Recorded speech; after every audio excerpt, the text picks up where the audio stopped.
नमस्कार. ओम काळेश्वरी. मी गुरुवारी दीपालताई डोलारे, राहणार पुणे, वर्जे माळवाडी. तर सर्वांना दिवाळीच्या हार्दिक शुभेच्छा. तर आता लक्ष्मीपूजन येत आहे. तर लक्ष्मीपूजनला काय करायचं आहे ते मी सांगते, ते पहा. तर तुम्ही लक्ष्मीपूजन करणार आहे संध्याकाळी. तर लक्ष्मीपूजन केल्यानंतर तर तुम्हाला एक उपाय सांगते, ते करायचं आहे. तर तुमची लक्ष्मी बंधन असेल किंवा टिकत नसेल तर तुम्ही घरच्या घरी हा उपाय करून पहा. वर्षातून एकदाच लक्ष्मीपूजन येते, ते तुम्ही करायचे आहे. तर असं एक लाल वस्त्र घ्यायचं आहे. त्या लाल वस्त्रावर अक्षदा व्हायच्या आहेत. 11 लवंग घ्यायचे आहेत आणि त्या वस्त्रामध्ये ठेवायच्या आहेत.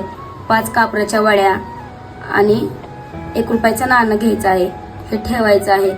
अक्षदा हळदी कुंकू व्हायचं आहे आणि लक्ष्मी मातेला नमन करायचं आहे, बोलायचं आहे.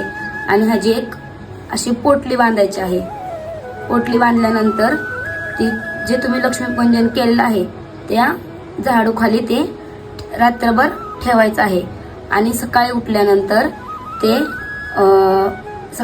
ती पोटली परत सोडायची आहे. आणि त्या पोटलीतला जे आपण लवंग, कापूर आणि अक्षदा जे ठेवलेलं आहे ते देवाऱ्यासमोर जाळायचं आहे. आणि जे 1 रुपयाचं नाणं आहे जिथं तुम्ही लक्ष्मी ठेवता, म्हणजेच की आपली जे येणारी लक्ष्मी असते, पैसे वगैरे तिजोरीमध्ये ते ठेवायचं आहे ते.